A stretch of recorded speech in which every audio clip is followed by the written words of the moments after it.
First five today, I just want to talk with you a little bit about the death rate numbers related to coronavirus and COVID-19. It's always important to say again and again, every life matters. This is an unpleasant, horrible thing we're going through, this coronavirus epidemic.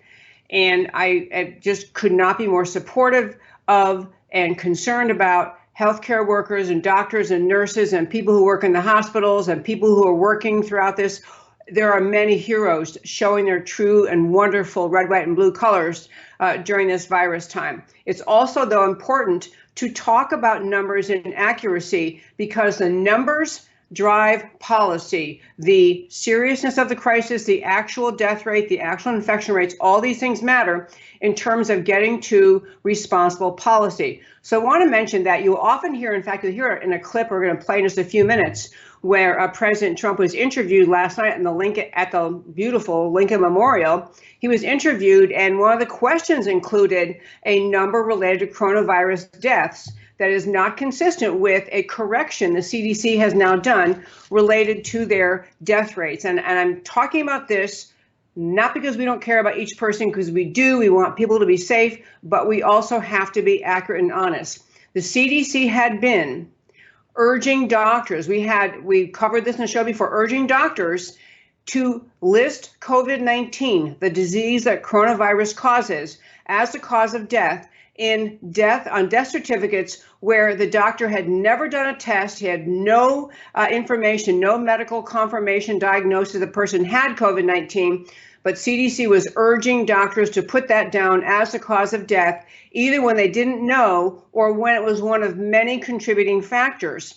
So people who had very serious health conditions were sadly coming toward the end of their lives anyway for a variety of underlying health problems, and then came into contact with coronavirus. Those deaths really were due to a variety of things leading up to their passing. But the CDC was pushing doctors to say, no, put COVID-19 down for everything, put it for everything you can. So the question last night was tossed out to the president at the Lincoln Memorial Town Hall. We're going to play, not in this segment, but the next one. Question tossed out about, well, we've had, 66,000. Let me tell you what, when recently CDC has corrected the way they list numbers. And if you want to read these yourselves, you can go to my website, americancanwetalk.org, on the homepage, under shows, drop down list of links, and I linked to this data. And I want to just tell you, the actual number of deaths that doctors can confirm were due to COVID-19 in this country is at today, the number is 38,000. 38,000. The 66,000 number that you're hearing people toss out actually comes from people who died of pneumonia, who had that and other underlying conditions. So they had pneumonia and pneumonia deaths, and there was no confirmation by the doctor those were COVID-19 caused cases of pneumonia. And so the CDC is correcting this. And then I want to play, as they're kind of wrap up in this first five, there was a Project Veritas clip, Project Veritas effort, where they actually talked to funeral directors in New York City to get some kind of verification about this CDC practice of assigning COVID-19 as the cause of death when it was not accurate, when it was not honest. And you hear these stories all over social media. If you read them on the internet, they're anecdotal, people saying, yeah, my sister passed on from X, but when I got the death certificate in the mail, it said COVID-19, and I was saying, hey, she didn't have COVID-19.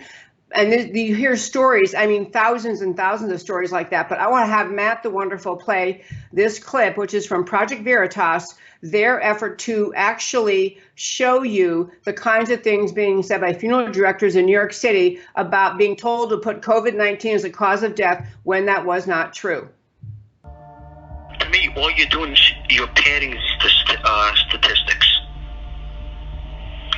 You're putting people on that have COVID-19. If they didn't have it, you're making the death rate for New York City a lot higher than it should be. To be honest with you, all of the death certificates they're writing COVID on, all of the death certificates, whether they had a positive test, whether they didn't.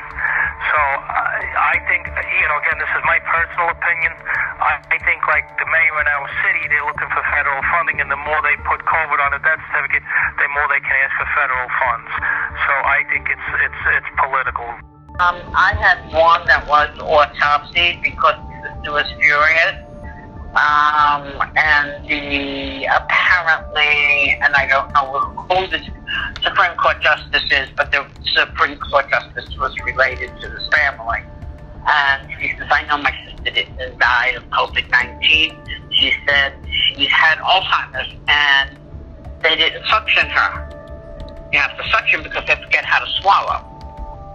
And right away they put down COVID-19 on her death certificate, and this Supreme Court Justice, whoever it is, contacted the hospital. They did an independent autopsy, bingo, no COVID-19. I wanted to have you hear that because I think it's really important to understand this exaggeration of the number of deaths related to COVID-19 is not merely inaccurate gathering of medical data. It is inaccurate gathering of data, but it also has a carryover and impact on coronavirus policy in this country. It has impact on the kind of policies coming out of Washington, D.C. because of the number of deaths in the headlines. And the deaths in the headlines are, of course, read by people around the country who become more and more fearful and are very afraid of leaving their homes, sometimes without a very good reason, but fearful of leaving their homes. So it's actually a political mission. And I'm going to tell you in the next segment what I think it is, or I think a problem is, which is President Trump has been put into a kind of catch-22, a no way out coronavirus policy problem. And the only, and in great part, what needs to happen from his administration is at some point, an announcement that we're going to have clearer data gathering. We're going to be more honest about the inaccuracy of the original models.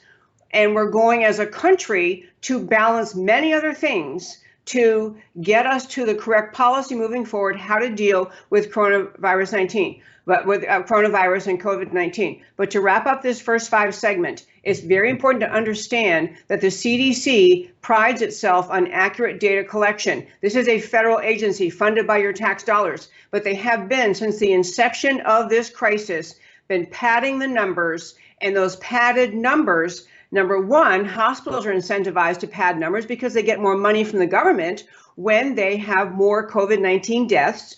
They and others in the administration as a way of perpetuating. I'm not saying President Trump, I'm saying the bureaucracy in Washington benefits from having a continued state of fear fill this country because it gives them more and more power to take the control they are taking. There's a political agenda behind the padding of the numbers by the CDC and others, and the keeping America in a state of fear. And that, my friends, is today's first 5.